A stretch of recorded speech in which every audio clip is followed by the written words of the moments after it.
enlevez-le.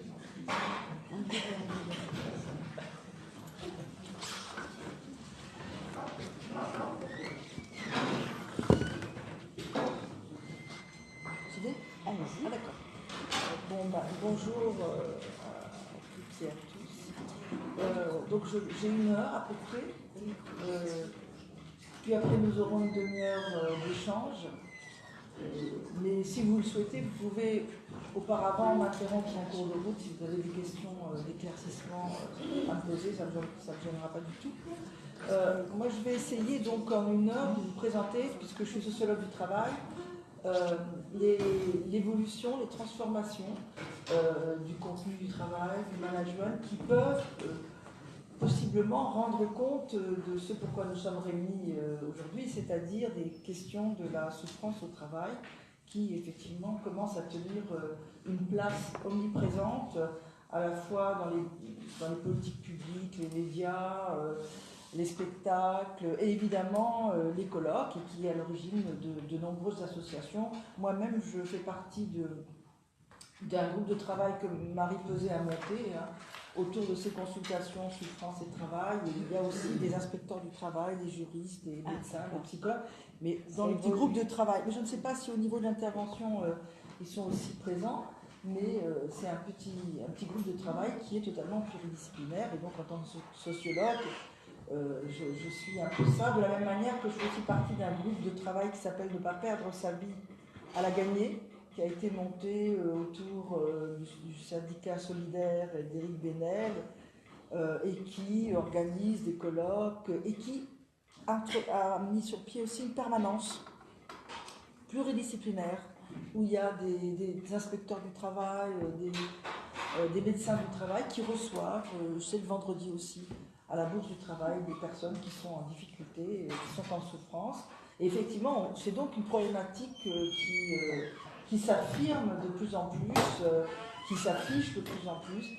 Et d'un point de vue sociologique, moi je voudrais simplement essayer d'identifier les éléments qui peuvent rendre compte de cette augmentation de la souffrance au travail à notre époque, alors que l'on entend parler tellement de bonheur au travail, d'épanouissement, de Chief Happiness Officers, etc., de DRH de la bienveillance et du bonheur.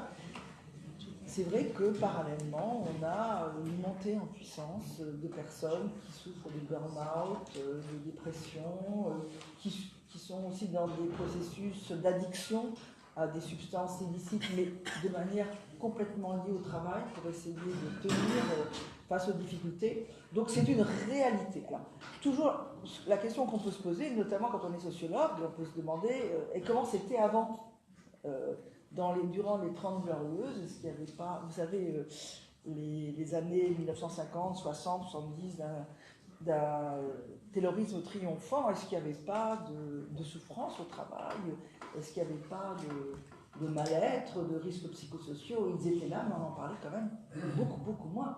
Moi, qui suis sociologue depuis très longtemps, je n'avais pas entendu parler dans les années 70-80 véritablement de suicide au travail. Et c'est pas simplement que maintenant on en parle et qu'on n'en parlait pas avant, mais il n'y avait pratiquement pas de suicide lié au travail directement, ou en tout cas sur les lieux de travail, dans les années 60, 70, 80, alors que maintenant c'est devenu effectivement un phénomène réel et dramatiquement important, et qu'on le voit d'ailleurs à l'occasion de procès. Bientôt va s'ouvrir le 6 mai le procès contre le PDG de France Télécom qui s'appelle, j'ai oublié son prénom, mais Lombard. Oui, Didier. Didier Lombard, merci. Donc voilà, c'est une réalité qui s'impose, et ce que je vais essayer, c'est rapidement, en 1 heure, parce que même si ça semble long en 1 heure, c'est quand même un condensé, de comprendre quels sont les éléments qui peuvent être à la base du développement de la souffrance au travail, qui vraiment prend des proportions extrêmement préoccupantes, très très très inquiétantes, lorsqu'on sait le rôle que joue le travail dans notre société, qui est censé être un lieu de légitimation citoyenne des uns et des autres, une activité qui donne une capacité d'identification, de socialisation, voilà. On sait la réalité de ce que représente le travail dans nos sociétés. D'abord, c'est un droit constitutionnel, hein, que d'avoir un emploi pour gagner sa vie. Ensuite, c'est une réalité qui correspond à un besoin citoyen, un besoin de contribuer à la société, d'être légitimé par elle. Et cette réalité devient de plus en plus perturbante, dramatiquement perturbante. Qu'est-ce qui se passe? Alors, je vais essayer de reconstituer des phases historiques qui expliquent probablement ce qu'est devenu l'organisation du travail à l'heure actuelle et son management. Et je vais repartir des origines du taylorisme pour essayer d'en comprendre véritablement les fondements, voir ce que nous en avons gardé dans notre management moderne et ce que nous en avons perdu au profit d'autres dimensions, et de comprendre ce qui, à la base de cette évolution, a redéfini l'organisation et donc le vécu du travail. Alors, le taylorisme, tout le monde connaît, tout le monde sait en gros, intuitivement, même si on n'a pas fait des études de sociologie, d'économie ou de psychologie du travail, tout le monde sait en gros que le taylorisme, c'est du travail répétitif, en miettes. On a tous à l'esprit le film de Charlot, Les temps modernes. Bon, c'est ça qu'on retient du taylorisme. Alors que le taylorisme est un modèle infiniment plus complexe et plus intelligent qu'on ne l'imagine, qui, de ce fait-là, a semé des germes dans les modalités d'organisation et de gestion du travail dont nous sommes encore les réceptionnaires, si je peux dire. Et en gros, ce que je vais essayer, pour relâcher le suspense, de vous montrer, c'est que d'une phase à l'autre des transformations, c'est toujours le même but, la même finalité qui est recherchée par les employeurs. Et cette finalité, c'est la capacité de concrétiser la subordination des travailleurs, la capacité de les obliger à travailler selon les critères, les valeurs, les objectifs que la direction a décidés pour eux, et donc de leur imposer de renoncer à leurs propres valeurs professionnelles, leurs propres valeurs morales citoyennes, pour n'endosser que les critères d'efficacité, de qualité, de rentabilité du travail imposés par les directions.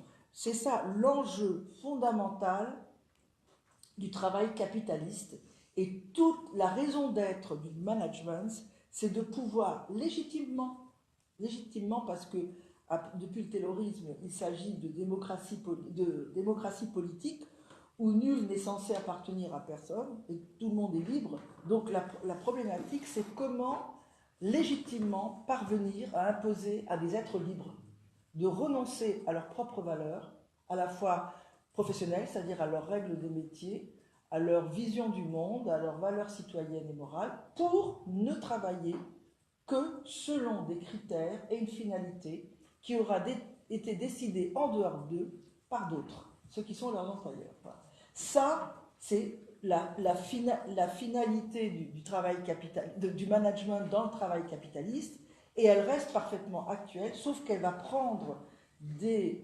déclinaisons, des versions qui vont varier au fur et à mesure que la contestation se fait jour, mais la problématique managériale reste toujours la même, c'est celle de pouvoir assurer une domination, c'est-à-dire une contrainte et un contrôle sur les salariés de façon légitime. Alors, reprenons Taylor.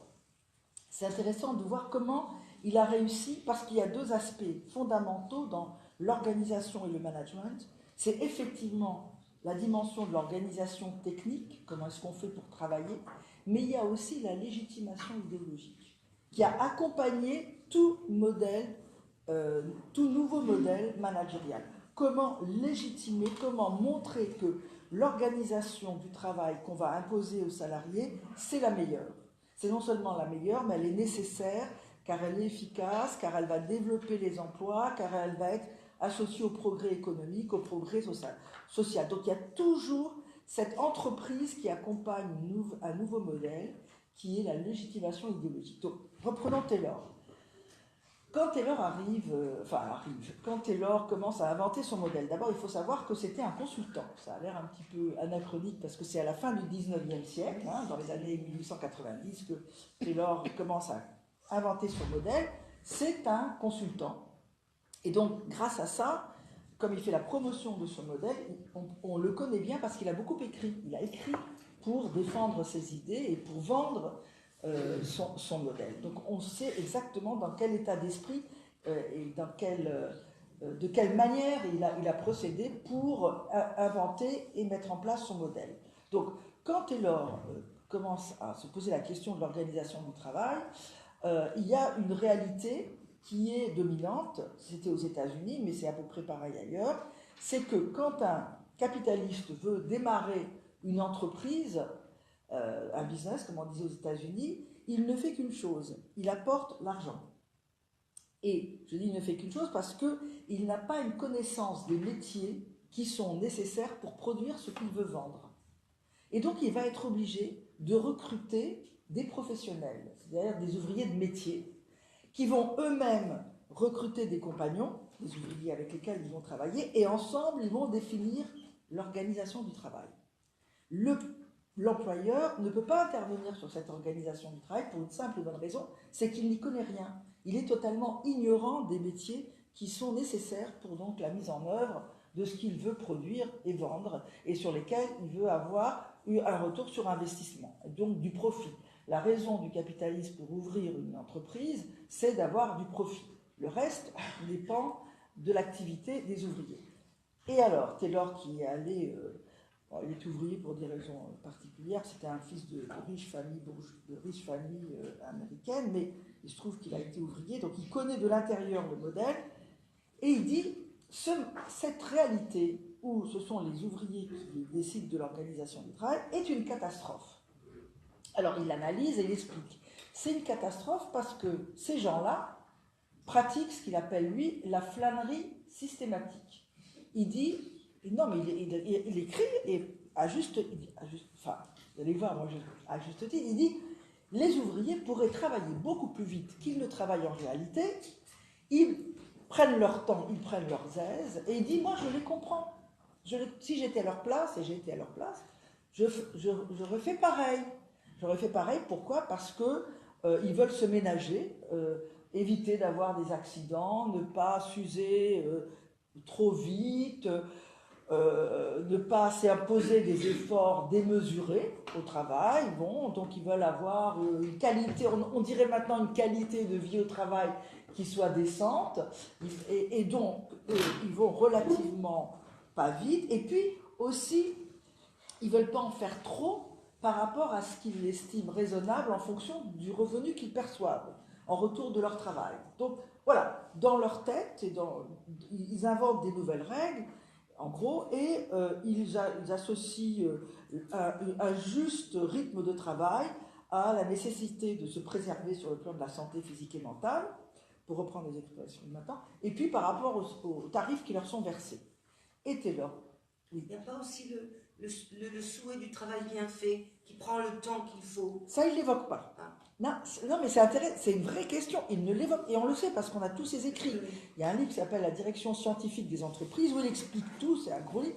Ça se lit, c'est passionnant, ça se lit comme un roman, et ça, effectivement, il n'en parle pas. Il ne parle jamais du travail bien fait, il parle de la flânerie systématique. Et il dit, voilà, les gens pourraient travailler, il parle de l'intensité du travail, et pas de la qualité du travail et du travail bien fait. Il n'en parle pas.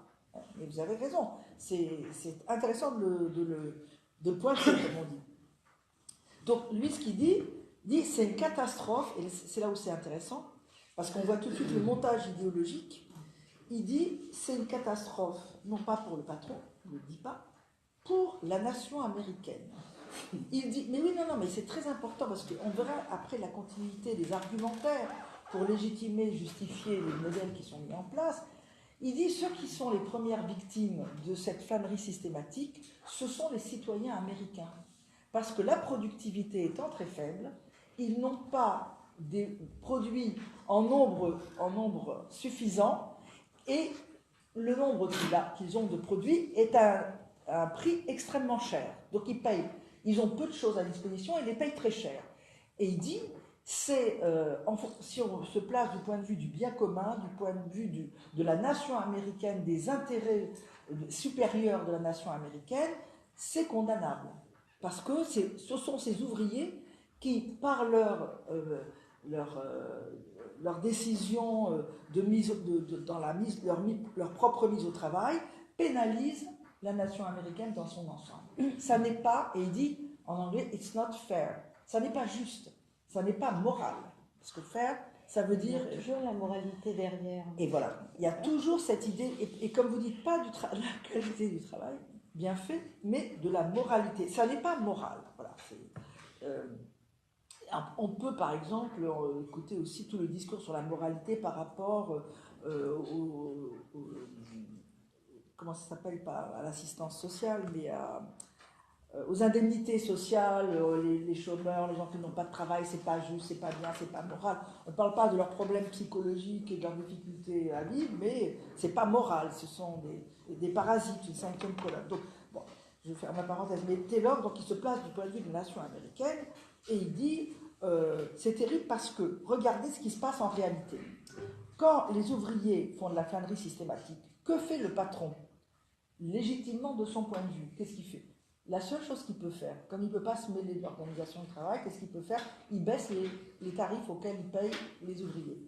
Et en réaction, que font les ouvriers? Eh bien, ils flânent encore plus. Il dit, nous sommes dans un cercle vicieux dont il convient impérativement de sortir. Ça, c'est le constat de Taylor. Ce qui se passe, c'est que le savoir, c'est du pouvoir. Si on laisse le savoir aux ouvriers dans les ateliers, on leur laisse le pouvoir. Et si on laisse le pouvoir aux ouvriers, donc voilà ce qui se passe, c'est aux dépens de la nation américaine et du bien-être, du bonheur des citoyens et des consommateurs américains. Et donc il faut impérativement sortir de là. Et comment impérativement sortir de là de façon légitime, toujours? Taylor dit, c'est une construction idéologique hyper intelligente. Il dit qu'il faut faire intervenir un tiers extérieur neutre qui va déterminer ce qu'il appelle ensuite la one best way, c'est-à-dire la meilleure et seule bonne manière de produire. Et qui est ce tiers extérieur neutre? C'est la science, imparable. La science qui est neutre, universelle, objective, et qui ne prend le parti ni des patrons, ni des ouvriers. C'est donc la science qui va décider. Voilà. Alors, à ce niveau de la construction idéologique, on ne peut qu'être d'accord et encourager cette démarche. Ah ben oui, c'est formidable. Si c'est scientifiquement qu'on va décider de la meilleure façon de produire, et si c'est avec la finalité de défendre le bien commun, les intérêts supérieurs de la nation, et donc de réconcilier, comme il le dit, les ouvriers et leurs patrons, c'est absolument merveilleux. Sauf que si on regarde la manière dont ça se déroule, on voit autre chose. Qu'est-ce qu'on voit? On voit en réalité une appropriation par le patron et les ingénieurs qui va faire venir des meilleures écoles américaines, pour une appropriation par le patron et les ingénieurs du savoir, des connaissances, des métiers détenus par les ouvriers. Parce que ce que préconise Taylor, c'est que l'employeur, avec ses ingénieurs, aille dans les ateliers, observer systématiquement la façon dont s'y prennent les ouvriers pour produire ce qu'ils produisent. Observer leurs gestes, leur attitude, la manière dont ils s'y prennent, chronométrer, donc c'est observation, chronométrage, etc. Rapporter ensuite tout ce corpus de connaissances dans les bureaux où ils vont être disséqués et à ce moment-là, on va appliquer la science, bon, de façon extrêmement pauvre, puisque ça va être essentiellement la règle du 3, qui va consister en gros à éclater les métiers en tâches hyper élémentaires qui vont être ensuite imposées aux ouvriers de façon spécialisée pour avoir effectivement la même tâche répétitive et pour laquelle ils vont développer une dextérité phénoménale puisqu'ils feront tout le temps la même chose au cours de la journée et donc ça va permettre deux choses: d'accroître effectivement la productivité mais aussi d'instaurer un contrôle total et une contrainte absolue sur chacun des ouvriers qui se fera confier une seule tâche et pour laquelle il aura des procédures imposées, des protocoles imposés et un délai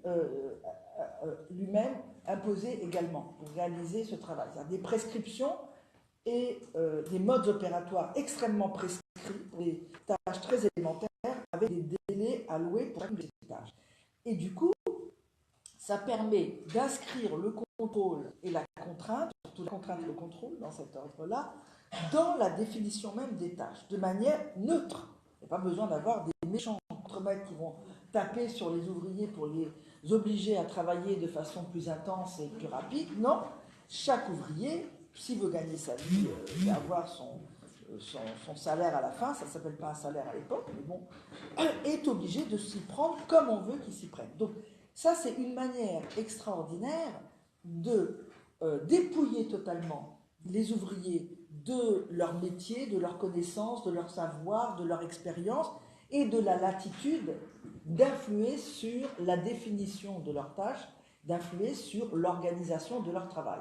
Eux qui définissaient cette organisation sont désormais agis par elle. Ils sont pris en main par cette organisation et tenus de se conformer de façon stricte et permanente aux injonctions de cette organisation, c'est-à-dire aux prescriptions et aux délais qu'on leur donne. Voilà. La logique taylorienne, le modèle taylorien, c'est ni plus ni moins que cette opération organisationnelle extrêmement importante sur le plan technique, mais de légitimation aussi, parce qu'il va être convoqué devant la commission parlementaire américaine par les syndicats de métiers qui disent il a cassé nos métiers, il a totalement détruit nos métiers, et vous savez comment il va se défendre de façon imparable, en disant vous m'accusez effectivement d'attaquer ou de mettre en difficulté les syndicats de métiers qui sont malthusiens, parce que c'est vrai qu'ils détenaient le marché du travail, mais moi ce que j'ai fait c'est de démocratiser le travail, de le mettre à la portée de tout le monde. N'importe quel ouvrier non qualifié, n'importe quelle personne sans connaissance particulière peut dignement gagner sa vie dans les entreprises qui suivent mon modèle. Et c'est l'époque de la grande immigration, de la famine, des cultivateurs, des agriculteurs qui sont de l'Allemagne du nord de l'Allemagne et de la Suède, mais aussi de l'Irlande, qui débarquent à ce moment-là aux États-Unis. Et tu leur dis, grâce à moi, tous ces pauvres gens qui sont des agriculteurs vont pouvoir venir travailler dans les usines et vont pouvoir gagner leur vie d'abord et ensuite participer à la production de l'abondance de produits qui va rendre heureux les citoyens américains puisqu'ils pourront se les payer à bas prix. Il y a toute une construction idéologique qui fait qu'il est apparu comme une sorte de bienfaiteur de l'humanité et que même des gens de gauche à l'époque se sont dit il ne faut pas combattre cette organisation du travail. Il faut lutter sur la répartition des richesses produites grâce à cette organisation du travail. Mais cette organisation du travail, qui se présentait comme rationnelle et scientifique, n'a pas lieu d'être remise en question et combattue. Lénine, dans les années 10, en Union soviétique, va introduire le taylorisme en disant la classe ouvrière pourra être plus rentable, plus productive, etc. et donc dégager du temps pour pouvoir assumer la dictature du prolétariat et donc prendre les rênes du régime politique, mais il faut que cette classe ouvrière soit productive, sinon elle sera obligée d'être tout le temps dans les usines et elle ne pourra pas diriger le pays. Donc Lénine a introduit le taylorisme. Alors après c'est devenu le stakhanovisme. Mais l'idée, c'était une organisation rationnelle et scientifique, et qui peut en dire du mal, en plus, elle est démocratique. Alors ensuite, Henry Ford, qui va introduire aux États-Unis les chaînes de montage pour l'industrie automobile, va être dans cette même logique. C'est-à-dire que lui, il va bénéficier du fait que déjà l'organisation du travail se manifeste par des tâches élémentaires, répétitives, donc qui peuvent trouver place sur une chaîne de montage, pour être standardisé et synchronisé, c'est facile puisqu'il s'agit de tâches élémentaires. Donc Ford va introduire son modèle et il va s'y prendre de la même manière que Taylor. Il a beaucoup écrit, plusieurs livres pour présenter idéologiquement la légitimité et l'intérêt de son modèle. Il faut savoir, pour comprendre aussi comment ça se passe, quand Ford introduit ses chaînes de montage, il est face à un absentéisme, non, un taux de rotation, de plus de 600%. Je ne sais pas si vous imaginez ce que ça veut dire. Ça veut dire qu'on fait venir les ouvriers dans ces usines et on les met sur les chaînes de montage après les avoir formés en une demi-journée. Et puis ils travaillent et au bout, dans la journée même, ils jettent leurs outils en disant c'est un boulot de fou, personne ne peut supporter ça et ils partent. Et on en met d'autres. 600%.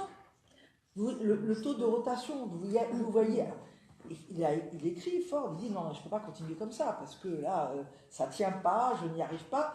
Donc il faut que je trouve un système win-win, comme on dit maintenant. Il l'écrit à son époque. Gagnant-gagnant. Gagnant pour moi, gagnant pour les ouvriers, parce qu'il faut qu'ils restent.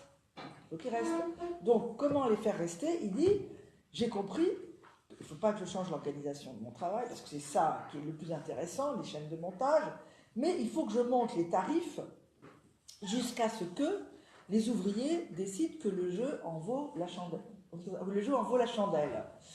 Et reste. Donc il dit, je monte.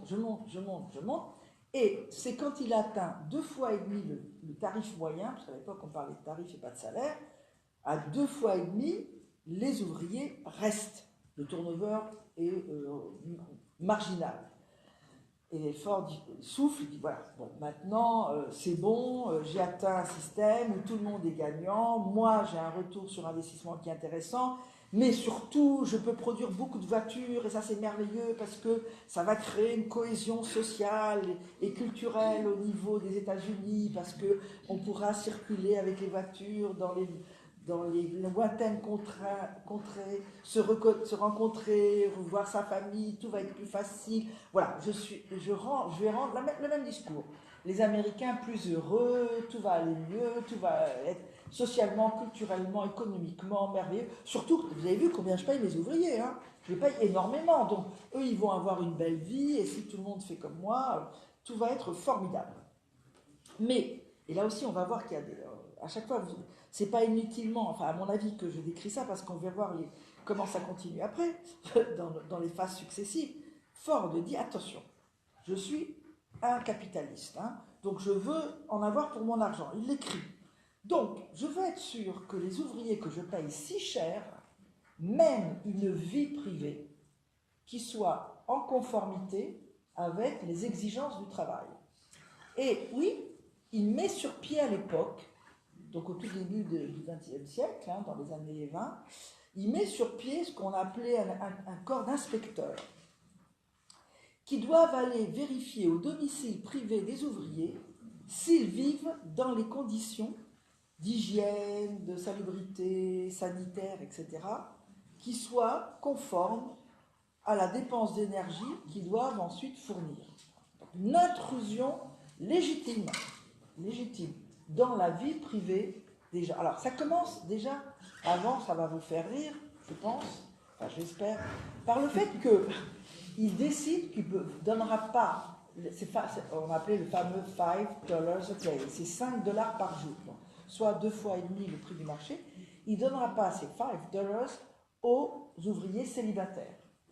Alors il écrit pourquoi. Pourquoi ?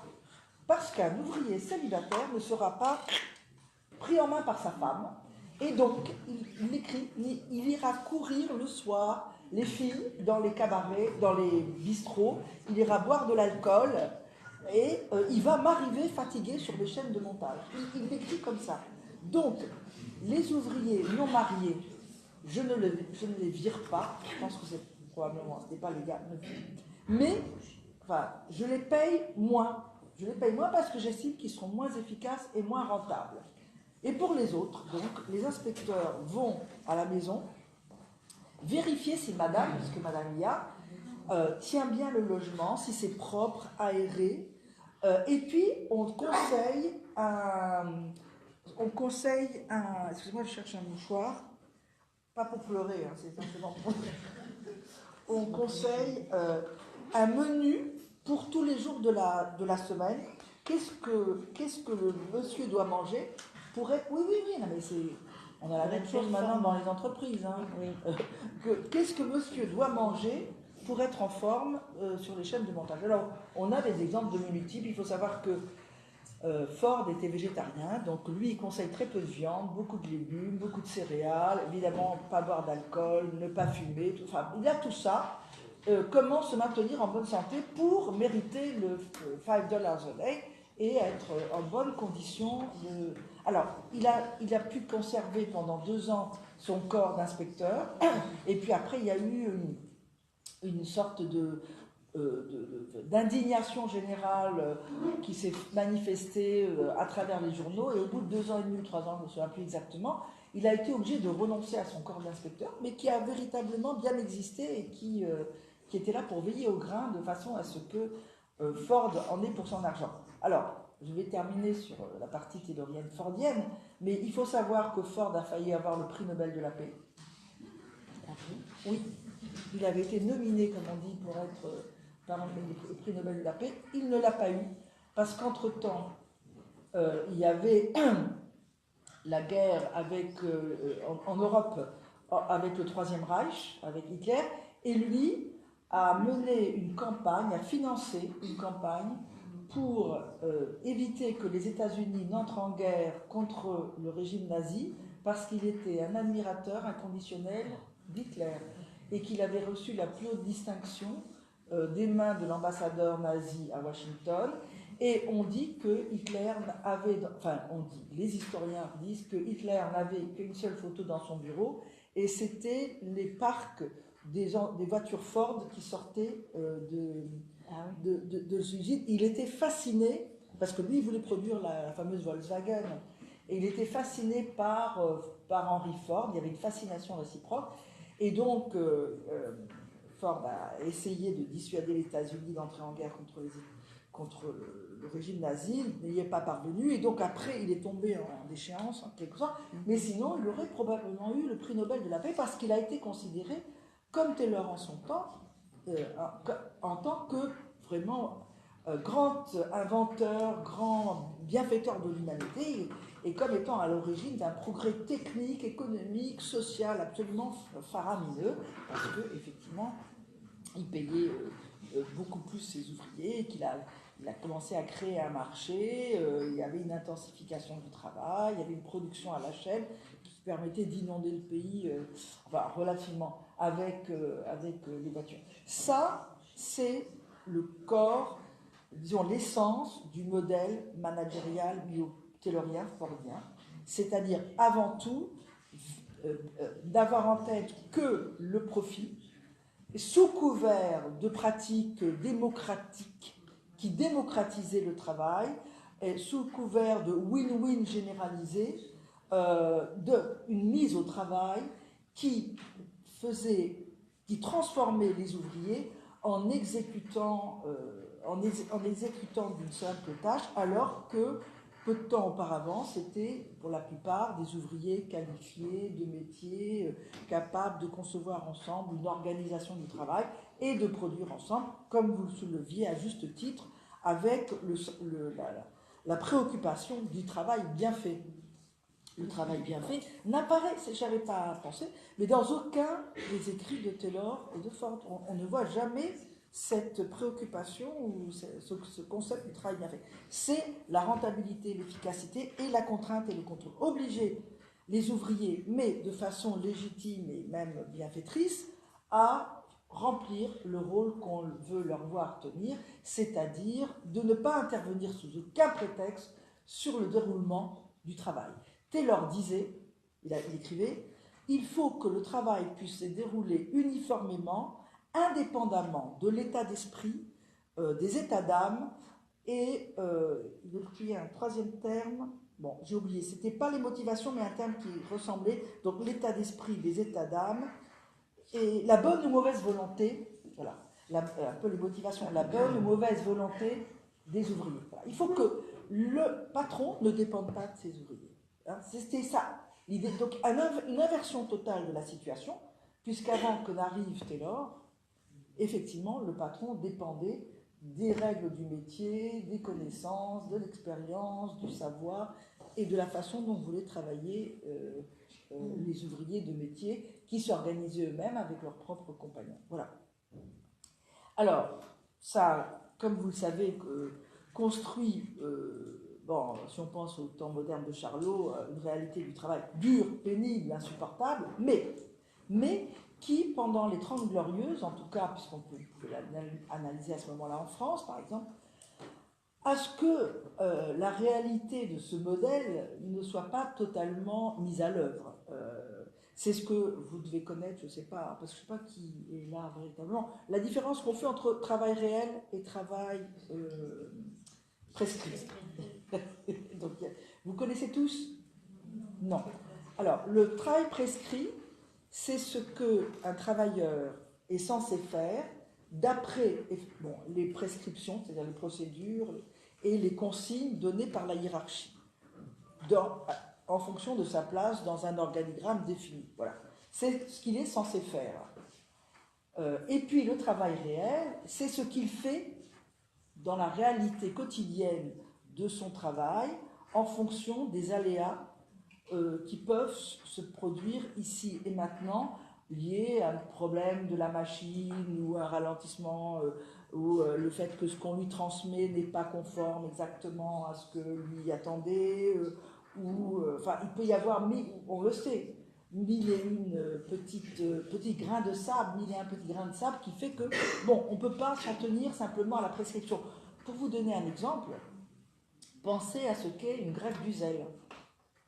Une greffe du zèle, c'est lorsque chacun fait exactement, applique à la lettre, ce qu'il est censé faire, mais à la lettre.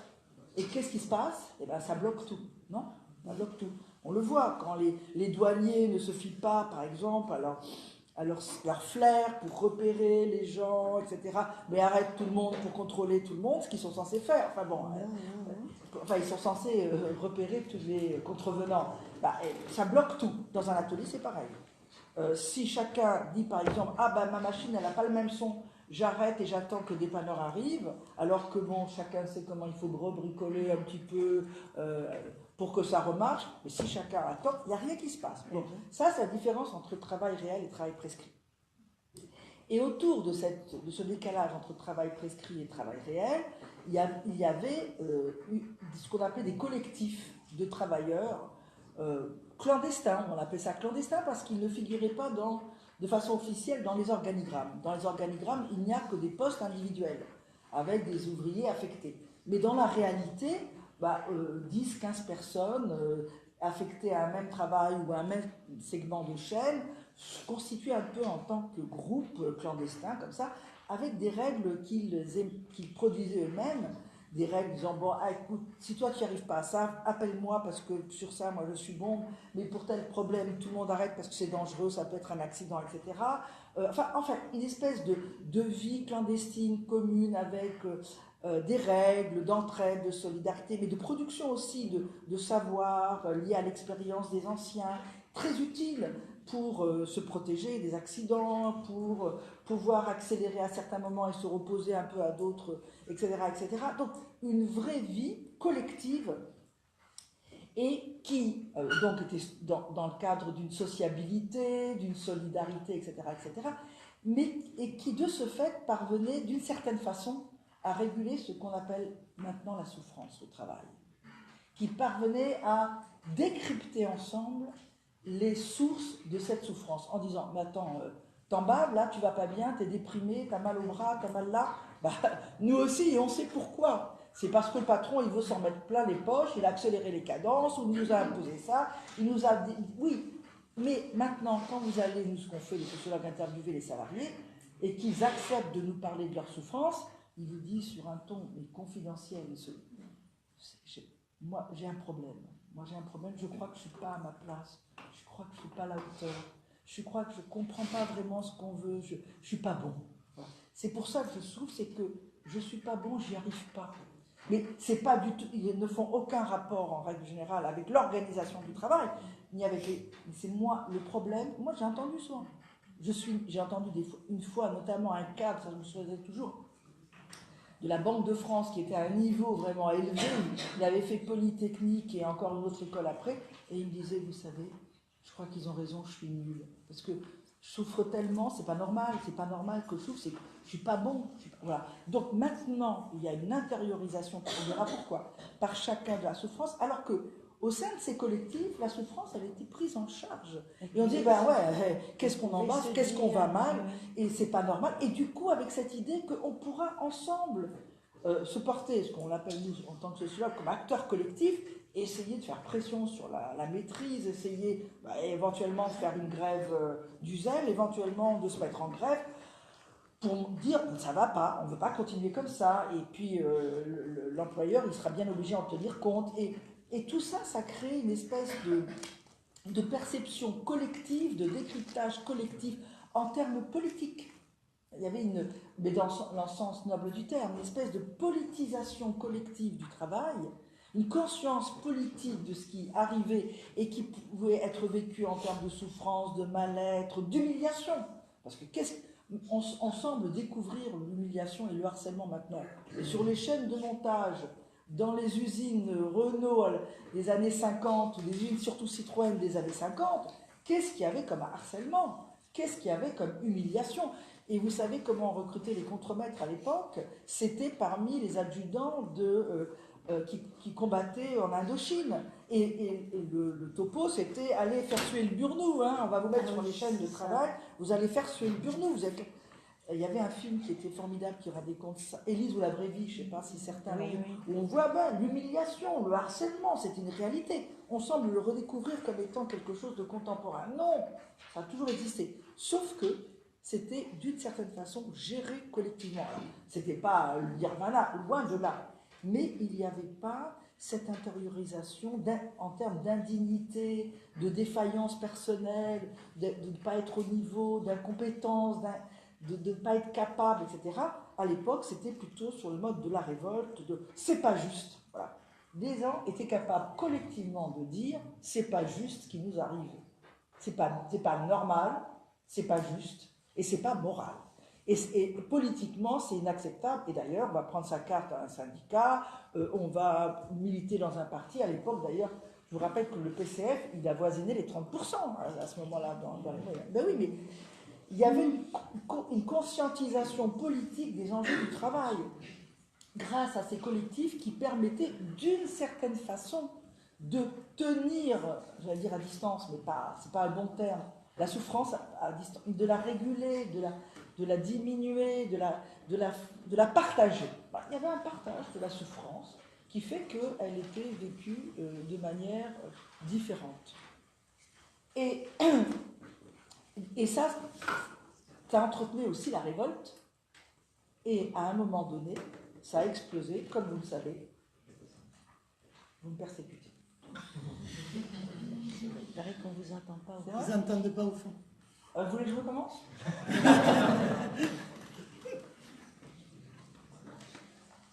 Ça aboutit à une explosion, ce qu'on a appelé l'explosion du ras-le-bol en 68. Hein. Ce n'était pas les syndicats, excusez-moi pour les syndicalistes, ce n'était pas les syndicats qui ont permis 68. C'était des révoltes qu'on appelait les révoltes du ras-le-bol, un peu comme à l'époque de Ford, où beaucoup des femmes dans les entreprises, les ouvrières, elles jetaient leurs instruments en disant « il y en a marre, on en a marre, on arrête ». Et les syndicalistes couraient derrière, ils disaient « ah oui, grève, on va faire une grève ». Ils allaient dans le bureau du patron et ils arrachaient l'augmentation de salaire. Mais ce n'était pas ce que voulaient les ouvrières. Évidemment, elles n'étaient pas contre une augmentation de salaire, pas de problème. Elles étaient toujours preneuses d'une augmentation de salaire. Mais ce qu'elles voulaient, c'est un autre travail. Ce qu'elles et ils voulaient, parce que les ouvriers aussi s'y sont mis, c'était un autre travail. Donc arrive 68, qui remet en question l'ordre social taylorien, fordien dans les entreprises et qui disent on n'en veut plus. Et il le disait d'une manière qui était assez convaincante pour les patrons de l'époque, et même les décideurs politiques de l'époque, puisqu'il y a eu 3 semaines de grève générale avec occupation d'usines en France. Ce qui était la plus longue grève du XXe siècle, plus long que pendant le Front populaire. La plus longue grève. Pour ceux qui l'ont vécu, pas les bébés, les petits jeunes, là, mais moi, c'était une paralysie totale à Paris. Il n'y avait plus de bus, il n'y avait plus de métro, il n'y avait plus d'essence, donc il n'y avait pratiquement plus de voitures. Il y avait quelques camions qui arrivaient pour apporter de la nourriture, etc. Parce que, mais tout était bloqué. Les magasins Tout, étaient vides. les magasins étaient vides, il n'y avait plus rien. Et vous savez que le général de Gaulle a disparu pendant 3 jours de la scène politique pour s'enquérir de la fidélité de l'armée française auprès du général Massu qui était stationné en Allemagne. C'est ça. Et alors maintenant les historiens parlent, et même j'ai entendu à l'interview des fils du général de Gaulle qui disaient, vous savez, en réalité il n'y avait pas qu'un hélicoptère qui apportait, il y avait un hélicoptère pour le général de Gaulle et Yvonne, mais nous les enfants, on était dans les hélicoptères derrière, parce que quand il est arrivé, il a dit à Massu, exfiltrez-nous. Les soviets arrivent en France, on doit quitter, la famille doit quitter la France, où est-ce qu'on va aller? Où est-ce que vous... Et Massu a remonté le moral au général de Gaulle qui dit qu'il allait arriver, tout est foutu. Il a dit tout est foutu, tout est fichu, il faut nous exfiltrer, etc. Et Massu a requinqué le général de Gaulle et il est reparti, mais les enfants ont dit, son fils a dit, nous on est restés encore en Allemagne, parce que le général de Gaulle n'était pas si sûr que ça. Bon, pour vous dire le choc que ça a produit et le traumatisme patronal qui a été véritablement réel à l'époque. Et la question, c'est comment est-ce qu'on fait maintenant pour que les travailleurs acceptent de venir travailler dans nos entreprises capitalistes. Donc, il faut réinventer un nouveau modèle. Comme Taylor et Ford avaient fait en leur temps, il faut générer un nouveau modèle. Et c'est là qu'on va voir se mettre en place progressivement le nouveau modèle dans lequel nous baignons, et qui s'est constitué progressivement par une sédimentation de plusieurs socles. Alors, le premier socle du nouveau modèle, ça a été l'individualisation systématique de la gestion et de l'organisation du travail. Il faut, c'était un réflexe, casser les solidarités, casser les collectifs, casser la capacité massive de contestation d'une classe ouvrière capable de tout paralyser et capable de tout remettre en question. Il faut briser tout ça. Et comment briser tout ça, si ce n'est en faisant la promotion de l'individualisation de la relation de chacun à son travail. Mais comme il faut évidemment légitimer, comme Taylor et Ford l'avaient bien compris, le patronat se lance dans une rhétorique qui est un peu sur le mode gaullien. Vous savez, de Gaulle disait « je vous ai compris ». Bon, là, les patrons, c'était « nous vous avons compris ». Vous ne voulez plus perdre votre vie à la gagner, vous voulez de la liberté, de l'autonomie, vous voulez surtout de la reconnaissance et de la dignité, parce que c'était ce qu'on appelait les grèves pour la dignité, vous voulez de la liberté, de la reconnaissance, de l'autonomie. Nous allons vous donner ça. Nous allons mettre en place maintenant des formes de gestion des salariés, d'organisation du travail, qui vont être en adéquation avec vos besoins, vos aspirations et vos désirs les plus profonds. Mais ça passe évidemment par une individualisation. Dès qu'on parle reconnaissance, on parle en termes d'individualisation. Il va y avoir la reconnaissance collective, vous êtes tous très bons. Voilà, ça ne satisfera pas votre demande personnelle. Donc, et ça a été, on l'a très bien vu, c'est 1974, les assises nationales du patronat français, du CNPF. Ils disaient, les consignes, c'était atomisation, individualisation. Voilà, c'est très très clair, sous le couvert d'une réponse aux aspirations profondes des salariés. Donc, ça, c'est une attaque en règle collective. Exemple, les premières mesures, 1974-75, ce sont les horaires variables. Tout le monde n'est pas obligé d'embaucher, sauf sur les chaînes de montage, évidemment, mais bon, ça c'est... Tout le monde n'est pas obligé d'embaucher à la même heure.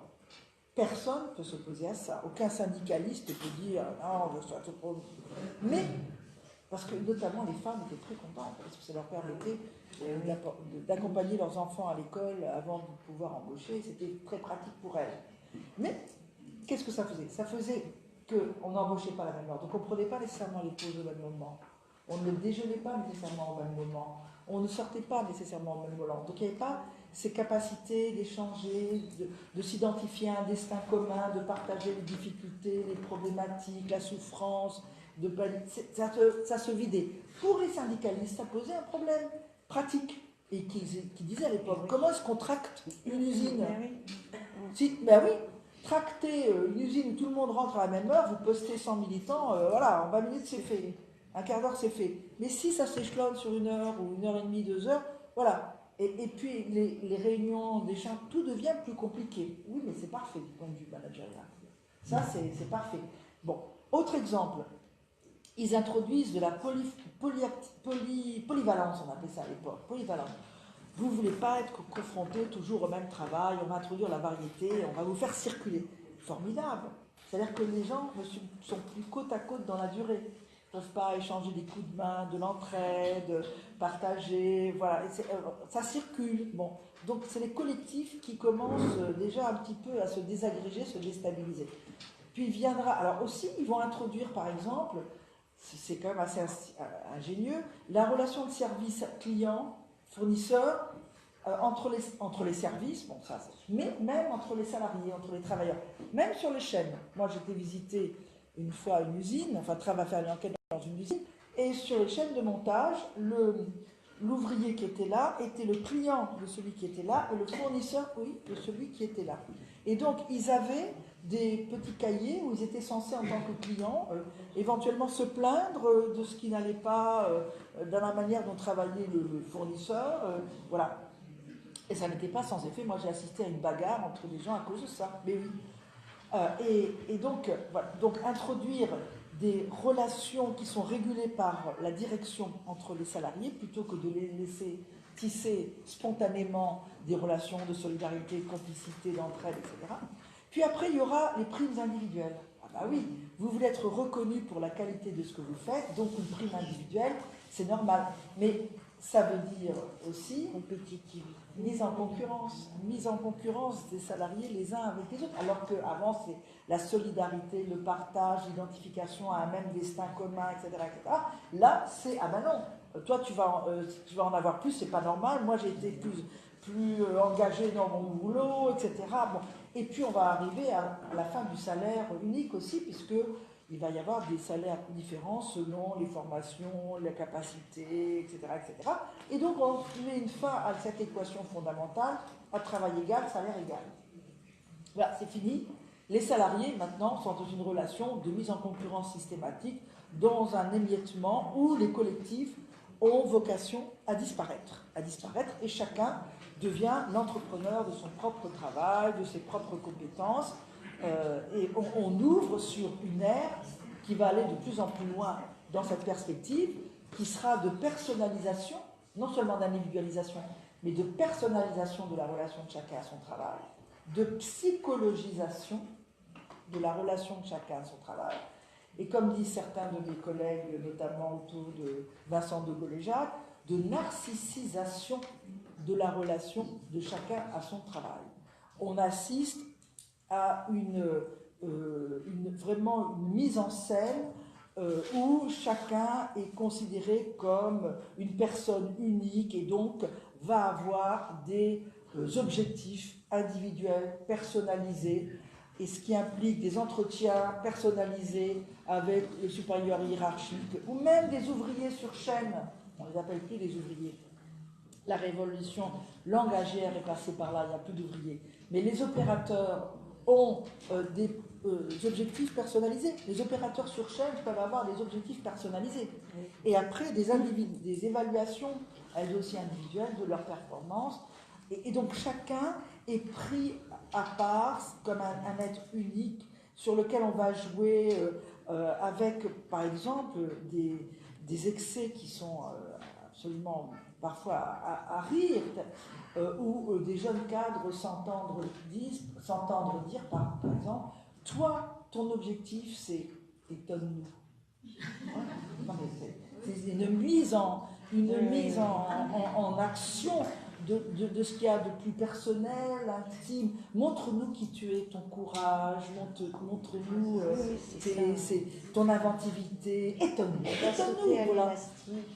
Alors, exactement. Et puis, on va progressivement jouer sur...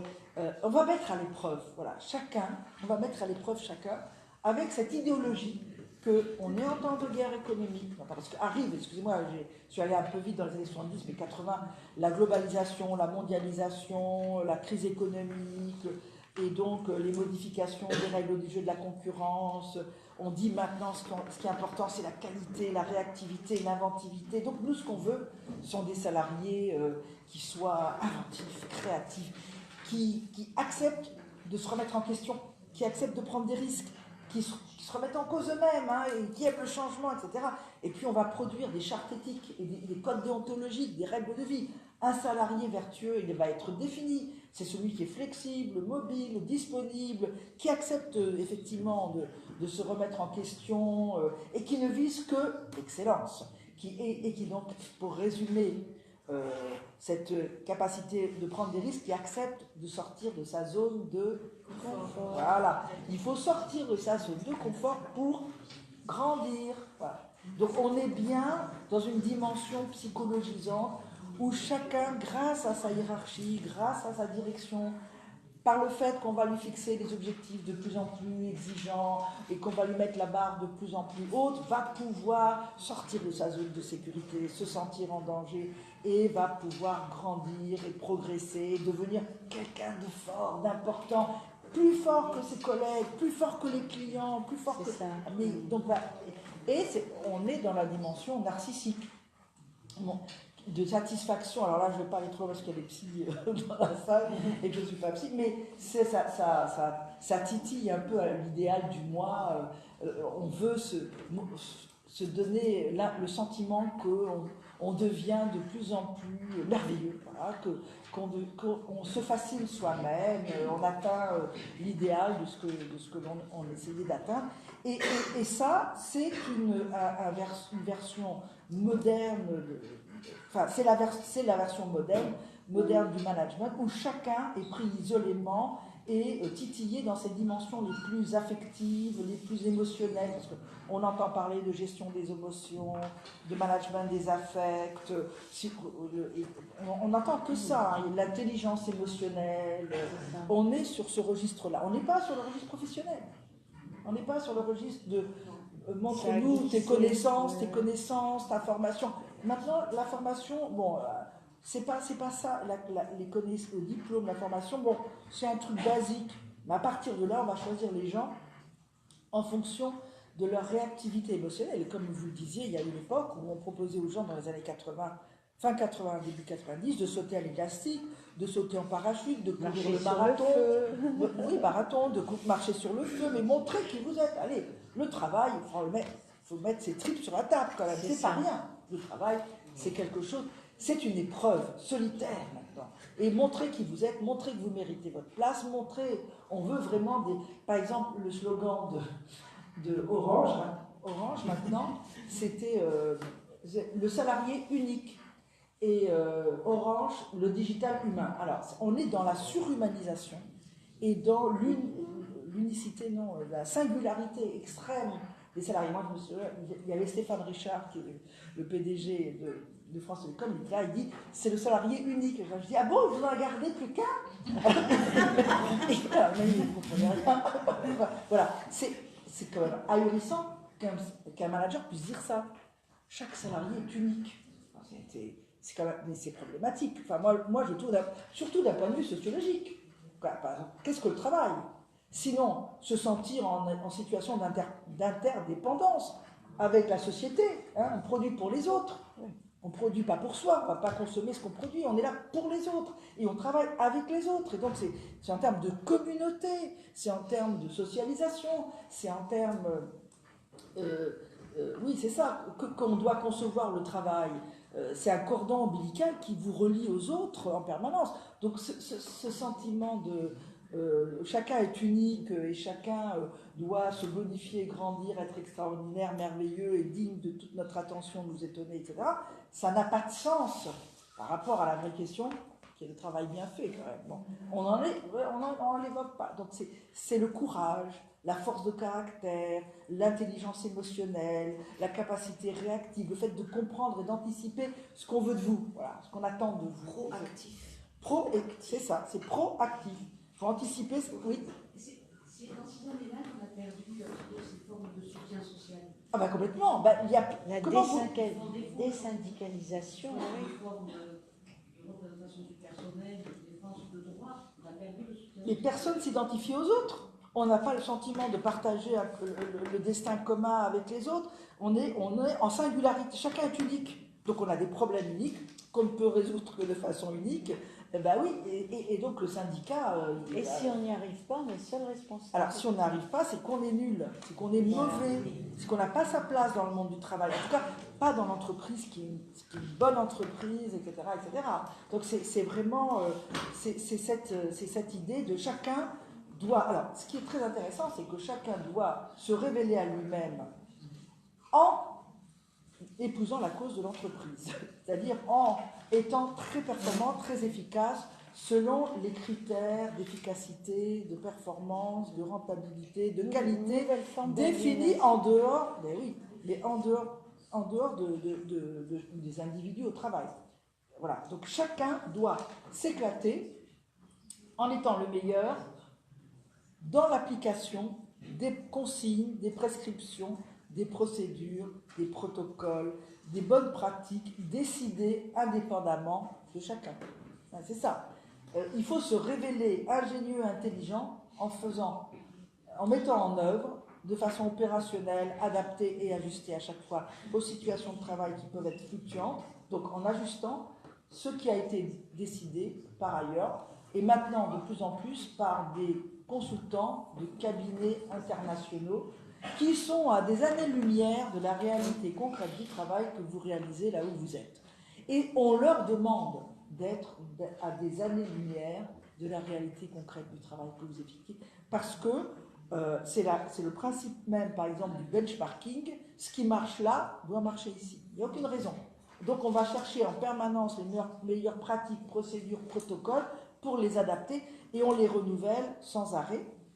Et par exemple, le benchmarking, ça peut être de dire, et c'est la réalité dans certains hôpitaux, aux urgences, on va appliquer pour la réception des patients, ou je ne sais pas comment on peut dire, des gens qui en ont besoin, la même logique que la réception des voyageurs à l'aérogare de Roissy.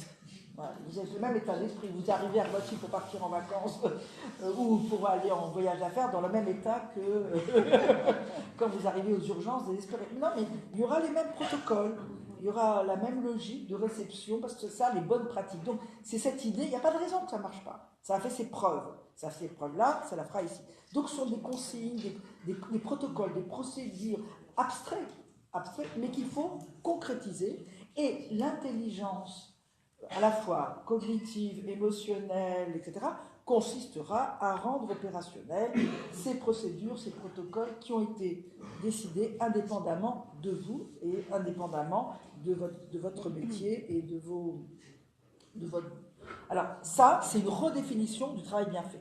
Ils en parleront éventuellement là, mais ils diront c'est comme ça qu'on fera du bon travail. Voilà, c'est la définition du bon travail, et bien fait et rentable. Parce que bien fait, vous savez qu'il y a la chasse à la surqualité.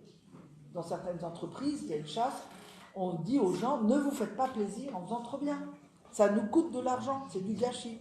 Il faut produire à la qualité à laquelle le client acceptera de payer. Voilà. Et si ça lui suffit, c'est bon. On ne va pas faire plus. Donc, il y a la chasse à la surqualité. Ne faites pas trop bien.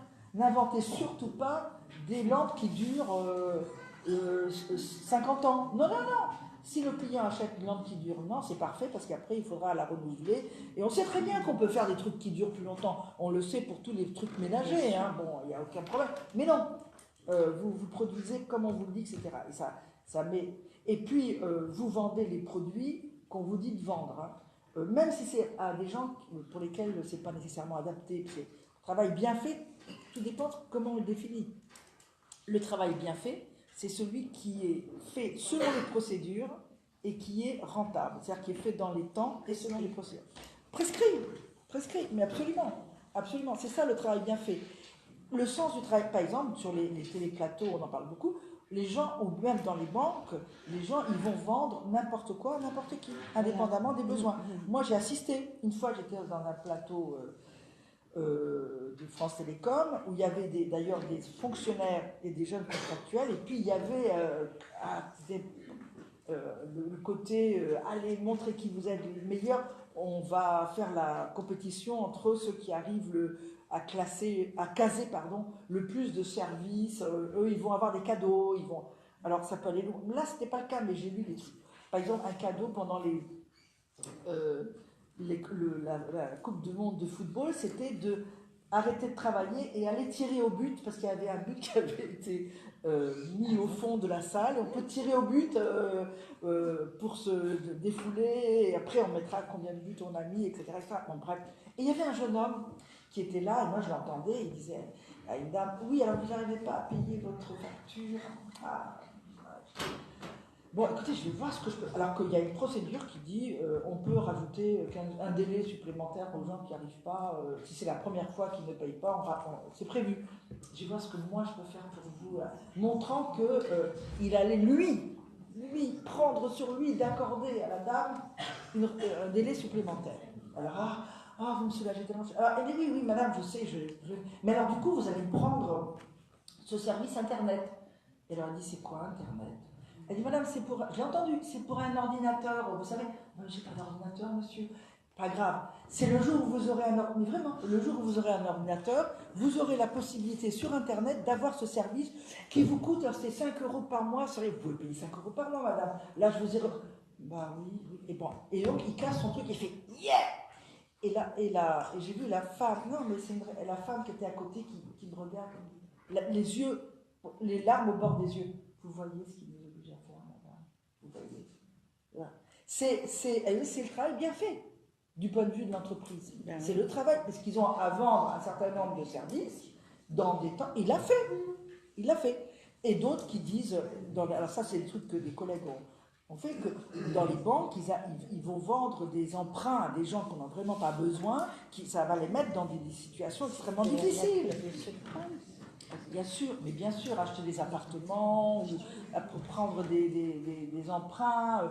Et on a plein. Alors, il y a tout l'exemple de l'hospitalier, où par exemple, il y avait un film qui était fait d'ailleurs par la CGT qui était très intéressant sur les infirmières, notamment dans les EHPAD, où elle disait, il y en a une qui disait, moi, mon drame, j'ai à choisir entre la maltraitance ou mettre en danger de mort. Elle le disait comme ça, parce que j'ai un nombre de minutes données pour les repas pour chaque personne âgée, et soit j'enfourne, c'est de la maltraitance pour que la personne mange, et moi je ne peux pas le faire parce que je pense à mes grands-parents, à ma grand-mère, etc. Soit je la laisse manger à son rythme, mais comme je suis obligée d'arrêter au bout d'un certain temps, elle n'aura pas mangé, elle aura très peu mangé. Donc c'est soit je la maltraite, soit je suis responsable de sa dénutrition. Ça c'est des exemples parmi d'autres, mais les salariés sont individuellement, personnellement, parce qu'il n'y a pas les collectifs pour aller en discuter, il n'y a plus les collectifs, parce qu'il y a intensification du travail, il y a mise en concurrence, il y a toute ce management dont j'ai essayé de vous rendre compte, qui fait que les gens ne peuvent pas en discuter et sont face à ce qu'on appelle des conflits éthiques, des conflits de valeurs fondamentaux, et ils sont tout seuls pour affronter ces questions-là. Et ça, c'est extrêmement inquiétant, c'est extrêmement angoissant. Bon, voilà, ça c'est tout un aspect. Alors, le management, c'est de dire, on a des individus, bon, déjà ça nous rassure, parce qu'on n'a pas des masses compactes capables de contester, de s'opposer ou de mettre en danger notre truc. On a des gens sur lesquels on peut avoir une influence en titillant leur personnalité, en les mettant en concurrence, entre eux et avec eux-mêmes, chacun avec soi-même. C'est ça qui est extraordinaire quand même. Ça, c'est une veine inépuisable, hein, de pouvoir mettre quelqu'un en concurrence avec soi-même pour lui demander d'être toujours viser l'excellence, d'être le meilleur, le plus rentable, le plus efficace, sur qui on peut compter, toi ou moi, on peut compter sur toi, etc. Bon. Et donc, il y a tous ces aspects-là.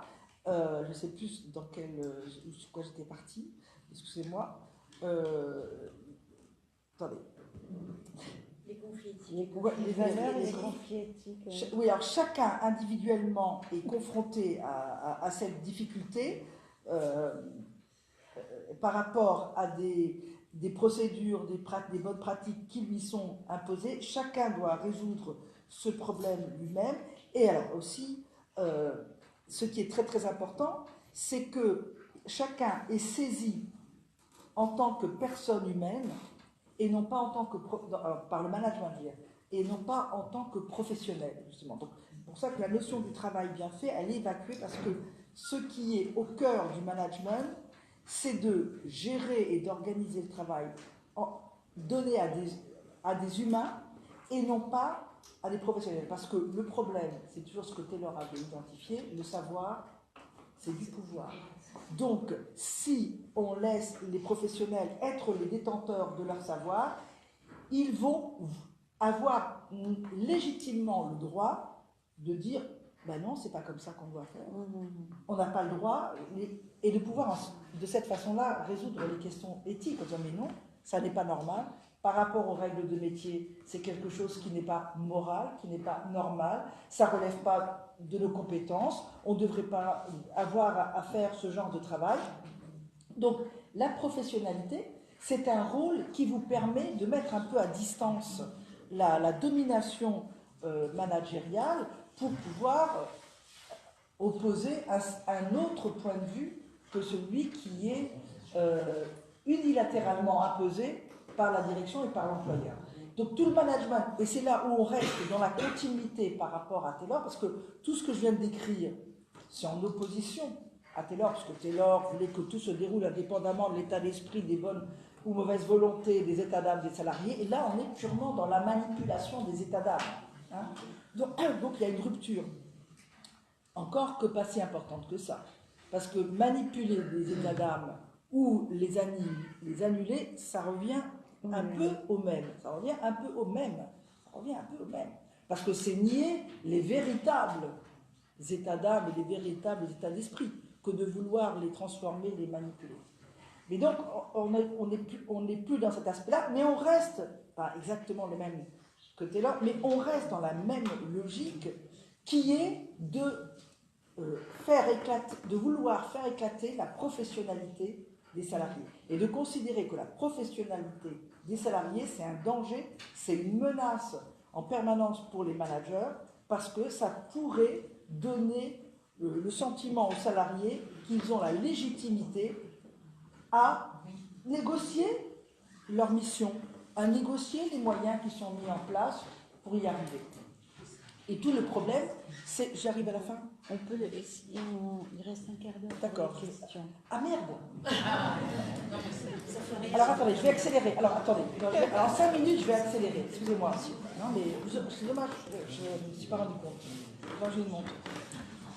Excusez-moi. Alors bon, donc il y a vouloir anéantir la professionnalité des salariés, comme Taylor le faisait. Comment on fait maintenant? Comment on fait? Taylor, il a fait éclater les métiers. Bon, on ne peut pas faire de la même manière que Taylor, on ne peut pas revenir aux tâches élémentaires. Donc, à éclater la professionnalité, ça se fait par le biais du changement systématique, qui met en obsolescence l'expérience, les compétences des salariés. On change tout le temps. On restructure les départements et les services, on recompose les métiers, on introduit la mobilité systématique, on déménage les services, on fait de l'externalisation, de la réinternalisation, on change les logiciels tout le temps. On crée un bouleversement systématique qui fait voler en éclats tous les repères professionnels dont disposaient les salariés et qui réussit, je vais très vite, un tour de magie consistant à transformer des professionnels en apprentis à vie.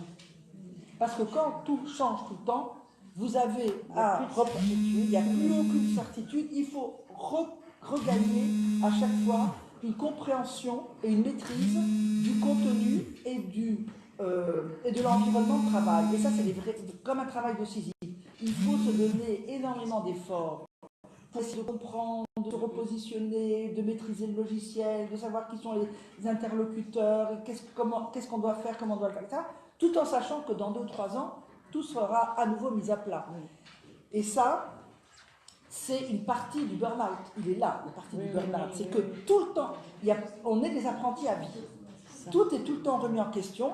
Quand vous ouvrez la bouche, on dit « ouais, non, mais ça, c'était avant ». Et non, mais c'est terrible.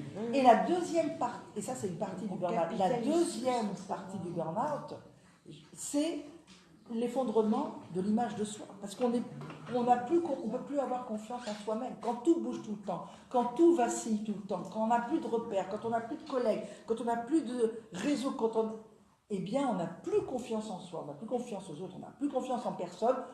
Du coup, on est dans l'anxiété, dans la peur, on est dans une espèce d'angoisse permanente et d'auto-dévalorisation. Je ne peux pas me faire confiance, je ne peux pas compter sur moi. Je ne peux pas compter sur moi.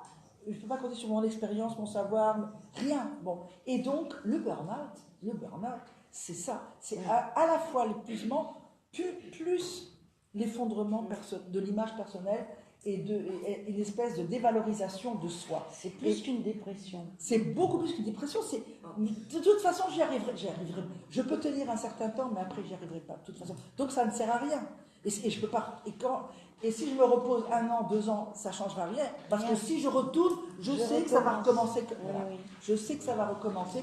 Et je sais que je n'y arriverai pas. Et je sais que je serai tout le temps mise à l'épreuve. Et je sais que c'est moi qu'on évaluera. Moi. Pas moi en tant que professionnel, mais moi en tant qu'un tel, marié à un tel, avec des parents d'un tel et un tel. Et je peux plus. Donc, il y a véritablement tout ce phénomène de survalorisation. Ah, c'est vous qu'on aime, c'est vous, avec les DRH de la bienveillance et du bonheur, les Chief Happiness Officers, etc. On vous aime. Les messages, c'est l'amour. On parlait de bonheur jusque dans les années, il y a 2 ou 3 ans. Maintenant, ils parlent d'amour. Donc, on vous aime, on veut votre bonheur, etc. Donc, vous dites, si j'y arrive pas, c'est que je suis nulle. Et de l'autre côté, on considère comme... on vous dépossède de votre professionnalité et on vous ravale au rang d'apprenti en permanence, c'est-à-dire quelqu'un qui n'est rien. Un apprenti dans l'entreprise ne pèse de rien. Avec cette idée de ne pouvoir jamais... il faut que je m'arrête pour les questions. Mais donc, la souffrance au travail, elle est liée à cette contradiction fondamentale où d'un côté, on met en exergue chacun comme personne unique sur qui on va miser, qu'on met à l'épreuve pour pouvoir en sortir le meilleur, qu'on aime, qu'on chouchoute avec les derrière là, et de l'autre, qu'on écrase en permanence par cette politique d'attaque systématique, de mise en obsolescence systématique de l'expérience, des compétences, des savoirs indispensables pour travailler de façon sereine et finalement sortir de sa zone de confort. Ça dit tout ce que ça veut dire. C'est-à-dire qu'il ne faut pas être serein dans le travail. Si on est serein, c'est qu'on n'est pas bon. Il faut être toujours un peu en angoisse, en anxiété, en déséquilibre. Et vous savez ce qu'ils disent tout le temps maintenant ? Il faut de la résilience.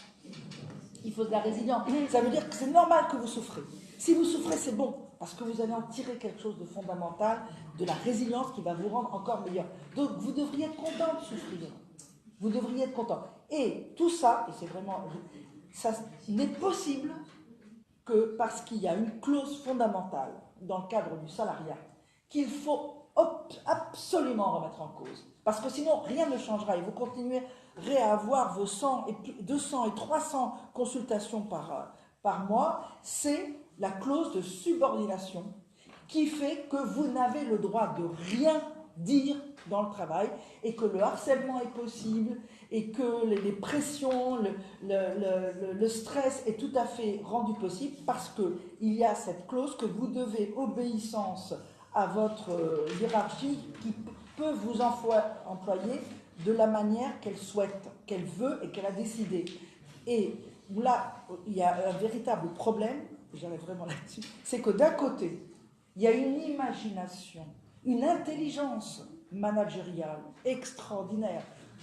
qui se payent des consultants, etc., mais qui se renouvelle et qui est capable d'utiliser la psychologie positive, qui est capable d'utiliser des sociologues, des philosophes, de réinventer toute une série de choses pour faire tout le temps la même chose, c'est-à-dire parvenir à dominer les salariés et à leur imposer les manières de travailler qui n'ont rien à voir avec le travail bien fait, mais qui sont la façon d'aboutir à du travail rentable selon des critères de plus en plus financiers. Et du coup, cette subordination, cette imagination d'un côté, eh bien, elle est confrontée à une absence d'imagination syndicale. Quand l'idée de remettre en cause ce qui est totalement archaïque dans le monde actuel, compte tenu de tout ce qu'on nous vend, l'idée de remettre en cause la subordination, ça ne passe pas dans les syndicats. Tout le monde dit, bah oui, mais c'est bien parce qu'on est subordonné que le patron est responsable et qu'il doit appliquer le code du travail. Moi, je prétends qu'on peut avoir un code du travail protecteur parce qu'on est engagé dans le travail et pas parce qu'on est subordonné à son patron. Le fait d'être engagé dans un travail, ça expose à des risques, ça expose à des risques psychiques, physiques, et puis ça impose à dédier une partie de sa vie vraiment au travail. Et c'est en fonction de ça qu'on doit avoir la protection du code du travail et pas parce qu'on est subordonné. Donc on ne peut pas imaginer une amélioration de la souffrance au travail tant que cette clause de la subordination existera. Ça c'est mon point de vue. Voilà. Bon, merci beaucoup.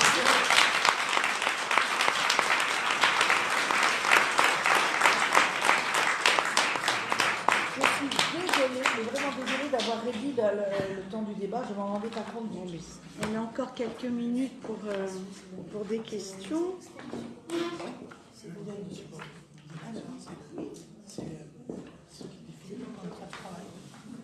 Est-ce que c'est vraiment rentable? Tout ça. Alors, c'est-à-dire que oui et non. Alors oui, parce que les gens, malgré tout, font des efforts absolument incommensurables, prennent sur eux énormément.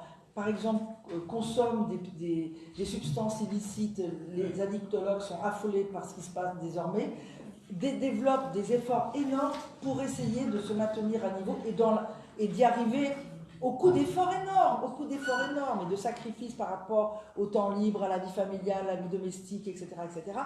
Il y a des dégâts collatéraux que vous connaissez bien, hein, mais ils disent on attend la génération Y et Z, parce que cette génération, elle va spontanément être mieux adaptée et elle va être plus résiliente.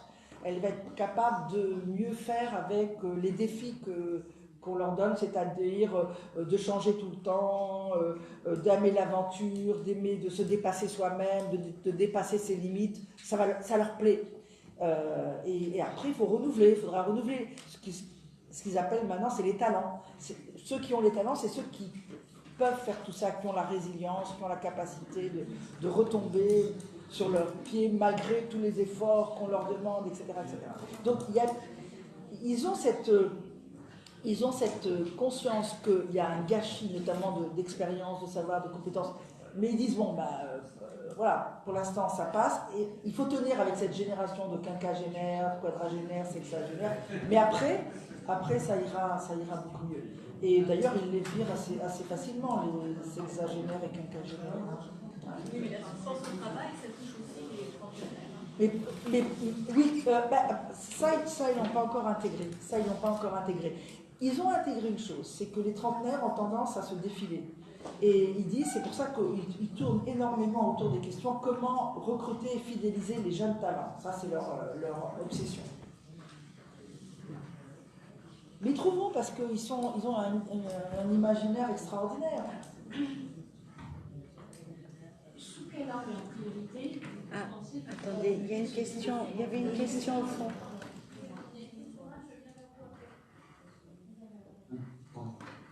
Comment analysez-vous ce qu'on appelle les entreprises libérées aujourd'hui? Est-ce que c'est une nouvelle manière de participer aux salariés ou au contraire, est-ce que c'est une autre manière d'atteindre son acceptation?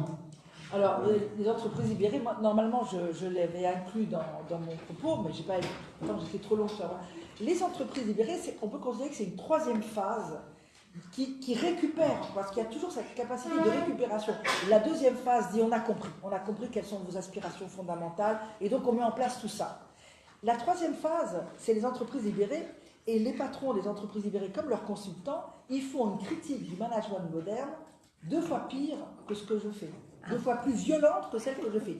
Ils disent c'est nul, c'est dégueulasse, c'est une bureaucratie qui étouffe les salariés, qui étouffe les initiatives, qui n'est pas respectueuse des gens, qui est basée sur la méfiance, etc., et qui coûte très cher, parce que, voilà, qu'est-ce qu'ils font eux? Ils disent on peut supprimer la hiérarchie intermédiaire, on peut supprimer les directions fonctionnelles, parce que ce qu'on veut, c'est des salariés qui adhèrent à la vision du leader. Alors il y a le leader, ils le disent, et les followers.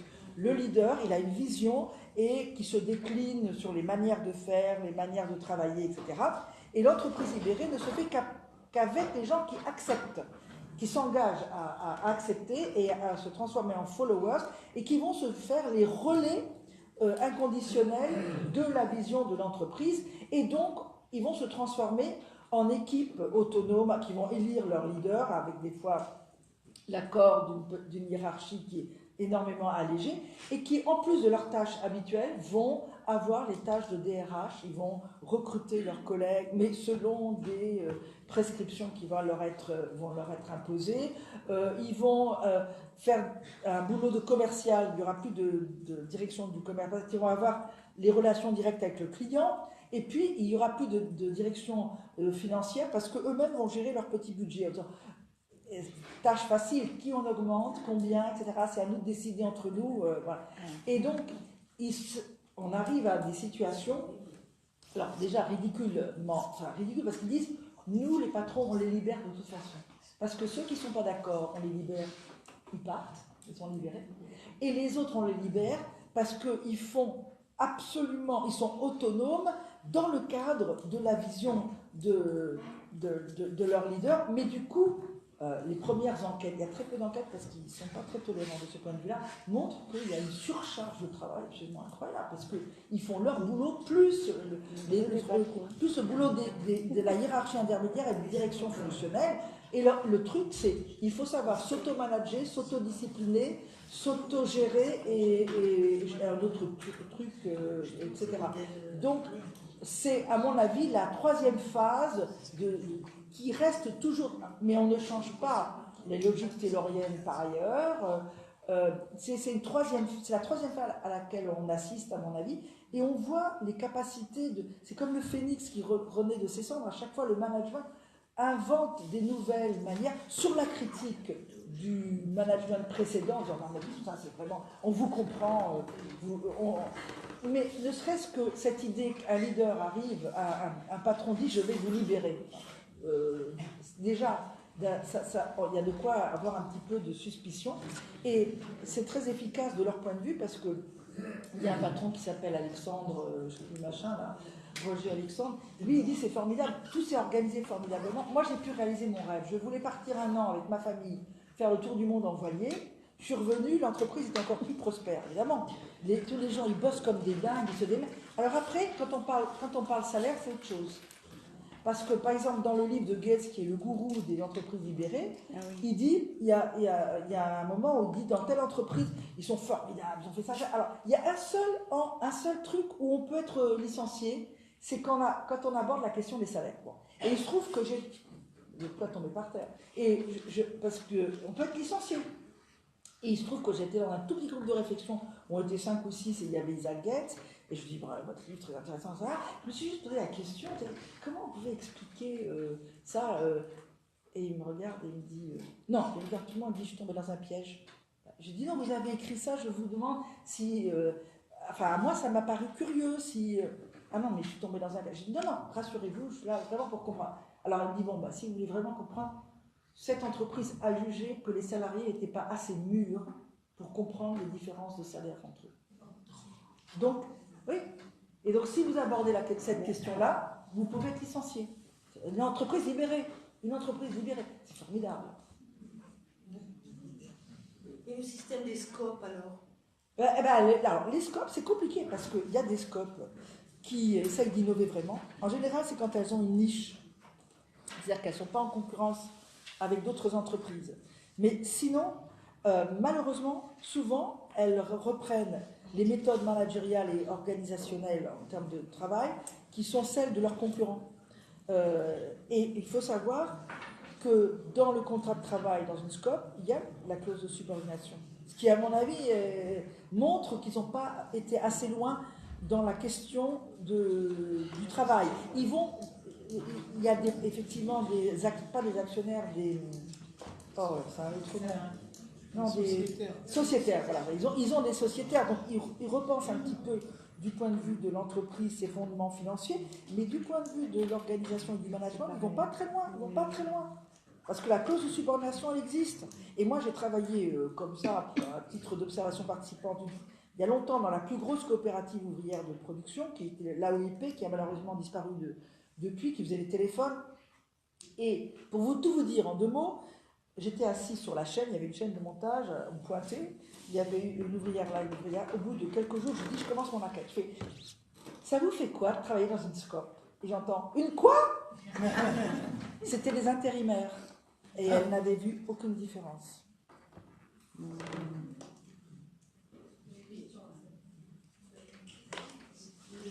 question tout à l'heure, c'était, à votre avis, Madame, sous quel angle aujourd'hui vous verriez qu'on puisse modifier, alléger, rendre plus léger, oui, pourquoi pas, ce lien de subordination sociétale, crise, monétaire, syndicale, laquelle? Alors, alléger, non. Le supprimer, ça n'a pas de sens, parce que dès qu'il est... La subordination veut dire que vous prenez un risque énorme en disant non. Voilà. Vous prenez un risque énorme d'être licencié immédiatement ou d'être plus maltraité, etc. Donc, on ne peut pas l'alléger, on ne peut pas l'améliorer, il faut la supprimer. On est à une époque où, effectivement, dans les démocraties politiques, nul n'appartient à personne. On ne peut pas être livré pieds et mains liés à son supérieur hiérarchique. Non, c'est pas possible. C'est pas possible. D'autant plus qu'il n'y a pas la solidarité des collectifs et qu'on est tout seul face à sa hiérarchie. C'est ça qui explique le harcèlement moral, le harcèlement sexuel. C'est parce que les femmes ne peuvent pas dire non. Elles ne peuvent pas. Hein? Aujourd'hui, prioritairement, vous avez supprimer la subordination. Il faut supprimer la subordination. Quand on travaille, d'abord c'est un droit constitutionnel de travailler. Et on ne vend pas son âme. C'est pas dans le code du travail. C'est la jurisprudence qui l'a défini. Oui. Alors, le code du travail doit demeurer, mais c'est la clause de subordination. Alors, peut-être que je me trompe, mais il me semble que c'est pas dans le code du travail. Les juristes. Bonjour. D'abord, merci. J'ai découvert sur YouTube et je voulais vous remercier parce que dans notre entreprise, on subit aussi ce phénomène de burn-out depuis quelques années. Et en regardant vos interventions, on a mieux compris en fait, ce qui se passait. Et déjà, le fait de comprendre le mécanisme, qu'est-ce qui se passe dans les entreprises, c'est vraiment formidable. Merci pour ça. Libératoire. J'avais une question plus particulièrement sur les nouvelles générations. Sur les nouvelles générations. Ah oui. Donc, on a bien compris que ma génération, on dit, ouais, c'est un peu dur, ça va être dur, jusqu'à la fin. Par contre, est-ce que vous pensez que les nouveaux modes de management ils vont être adaptés aux nouvelles générations? Parce que c'est un peu ce qui pourrait nous sauver aussi. C'est-à-dire qu'on peut changer les modes, mais si à chaque fois ça tombe comme salarié, qu'est-ce qui se passe? J'ai peur que les nouveaux modes s'adapteront aux jeunes pour aller les titiller, les chercher, les convaincre, les séduire, les tenir par d'autres ressorts que ceux qu'on connaît à l'heure actuelle. Mais tant que cette règle de subordination existe, les marges de manœuvre ne sont pas suffisantes pour changer quoi que ce soit. On a quand même observé chez les jeunes générations des comportements et des attentes vis-à-vis du travail qui sont très différentes. Il paraît que les DRH, ils en ont peur des jeunes. Alors, les jeunes, ils zappent leur boulot, ils changent de boulot tous les 2 ans, etc. Donc ils tiennent un peu tête à leur manière à ce système de rouleau compresseur. alors effectivement, ils zappent. C'est pour ça que tout leur truc maintenant, c'est attirer et capter et fidéliser les jeunes talents, comme ils disent. C'est ça leur truc. Donc Google, par exemple, je ne sais pas si vous avez visité un bâtiment de Google, moi j'ai visité. C'est extraordinaire. Vous avez tout à disposition, toutes les viennoiseries, chocolateries, et puis vous avez des salles de jeux de vidéo, des salles de sport. Il y a même une salle insonorisée avec, j'ai vu, une quinzaine de guitares, une batterie. Vous pouvez aller jouer de la musique pour les fidéliser, pour les garder. Vous avez des services médicaux, etc., etc. Alors, pour ceux qui ne peuvent et qui ne veulent vraiment pas rentrer dans ce jeu-là, il y a un autre système maintenant qui est en train de se développer, qui moi me paraît très dangereux. C'est toute cette forme d'auto-entrepreneuriat, de travailleurs indépendants, freelance, ubérisation. Vous voulez pas être chez nous? Ok, on va vous faire travailler, mais c'est pas patron, mais c'est pas des conditions meilleures. Je pense que le salariat en soi est à défendre. Le salariat a cette possibilité d'être effectivement une modalité de gestion du travail et des travailleurs qui soient collectifs, oui, mais c'est indispensable. Si on est tout seul dans son coin, on n'a plus aucun moyen de se défendre. Donc, il faut défendre le salariat, mais un salariat sans subordination. Parce qu'un salariat avec subordination, c'est vraiment livré en situation de dépendance quasi féodale où les gens à leur hiérarchie. Le problème, il est là. Et qu'est-ce que ça apporte de plus? Vous savez, je vais vous donner un exemple rapide. J'avais un collègue qui analysait les boîtes noires des accidents, pendant les accidents d'avion, enfin pas pendant, après les accidents d'avion. Dans certaines boîtes noires, on voyait le commandant de bord, c'est vraiment la hiérarchie suprême. Le copilote, c'est comme dans l'armée, rien. On entend des trucs où le copilote dit attention, il faudrait faire ça, sinon c'est moi qui commande. Oui, mais c'est moi qui commande. Alors, crash, voilà. Ça va jusque-là. C'est une caricature, mais ça va jusque-là. Et par rapport à la question du travail bien fait, évidemment. Et il faudrait poser une question plus générale. Plus générale qui est non seulement le bien-être des salariés, c'est fondamental, on est là pour ça. Mais dans l'entreprise, la subordination empêche de remettre en question les modalités de travail par rapport à deux autres objectifs fondamentaux, qui sont le bien-être des consommateurs et usagers et l'avenir de l'humanité sur la planète. Parce que c'est dans l'entreprise que ça devrait se réguler. Et ça ne peut pas se réguler à cause du lien de subordination. Justement, par rapport à ce lien de subordination, comment l'enlever? C'est par exemple des vêtements en cœur, c'est un truc quelque part. Oui, où est-ce qu'il figure? Comment l'enlever? Moi, j'essaye de... Il est dans l'intention. Il est considéré comme norme naturelle. C'est naturel. Voilà. Mais je pense... Enfin, nous, les sociologues, notre discipline, elle se caractérise par une exigence, c'est celle de la déconstruction. Pour nous, de dire, il n'y a rien de naturel. Rien. Vous connaissez les études de genre, par exemple, de dire distinguer les sexes féminins et masculins, ce sont des constructions sociales. On dit les filles, elles aiment les poupées, les garçons, ils aiment les voitures. Ce sont des constructions sociales et qui vont ensuite déterminer absolument le développement de chacun des deux sexes, etc. Tout est à déconstruire. Après, il faut que il n'y a pas d'autre... Moi, j'ai aucune solution et je ne peux pas... C'est l'intelligence collective qui devrait être capable de se saisir de cette question et de la poser véritablement. On entend des trémolos de la part des gens du MEDEF en disant « mais le code du travail, c'est archaïque, c'est gros, c'est enflé, il faut le changer, etc. » Mais jamais on entend les syndicats dire « et la cause de subordination, c'est pas archaïque, etc. » Voilà. Bien, mais excusez-nous, on va remercier Madame Linhart et on va arrêter les questions. Ah, bon, alors vraiment la toute dernière. Merci, c'est gentil de prendre ma question. En fait, je vais m'inscrire dans le sillage de la demande qui a perdu tout à l'heure. Je voulais savoir concrètement comment annuler ce jeu de subordination, d'autant que la philosophie marxiste-léniniste elle-même a échoué. entre guillemets, a échoué sur cette thématique-là, la subordination. Et aujourd'hui, on l'a dit nous-mêmes, le travail est fondé sur le postulat de la subordination. Donc si vous changez, si vous comptez supprimer évidemment ce postulat, comment comptez-vous organiser le travail? Sur quel postulat vous comptez évidemment l'ordre? Alors, si vous voulez, moi je pense déjà que la prise de conscience, elle va se faire probablement via les très jeunes qui sont extrêmement concernés par l'avenir de la planète. On le voit, c'est phénoménal ce qui est en train de se passer. Oui. Et qui vont très rapidement comprendre que ça se joue à l'intérieur des entreprises. C'est là que ça part.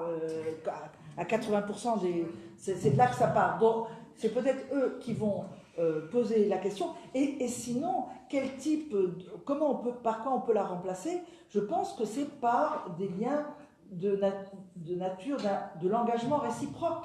À quoi s'engage la direction de l'entreprise qui devrait être repensée?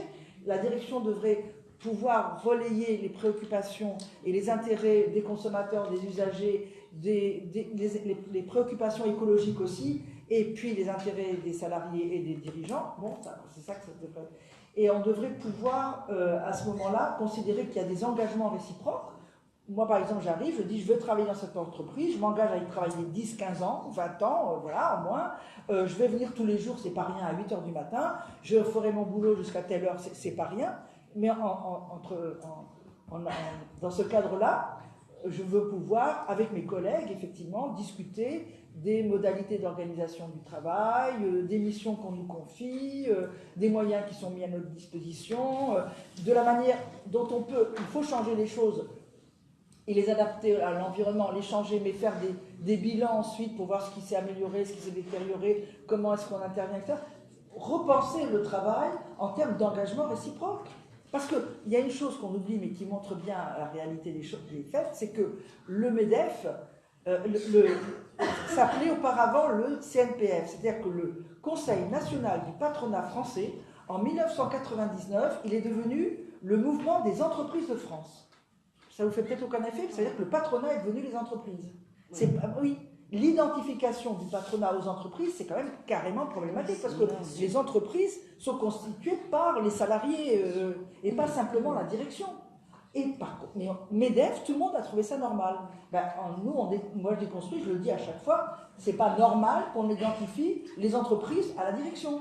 Les entreprises doivent être identifiées aux gens qui y travaillent, dont la direction fait partie, mais pas simplement. Voilà. Et ça, vous lisez tous les livres, même des sociologues, ils parlent des entreprises, les dirigeants. Les entreprises ont décidé que non, ce sont les dirigeants de l'entreprise qui ont décidé. L'entreprise, est-ce qu'elle ne peut pas avoir un nouvel avenir? C'est-à-dire être représentée de façon différente, intervenir sur les décisions de façon différente. On ne peut pas laisser un tout petit groupe des décisions qui engagent l'avenir de l'humanité sur la planète et qui engagent des questions aussi importantes que celles que vous traitez, de la souffrance au travail, et qui engagent aussi la question de la façon dont les consommateurs sont en permanence maltraités et grugés aussi. Oui, voilà. Il y a beaucoup d'aspects. Bon, merci.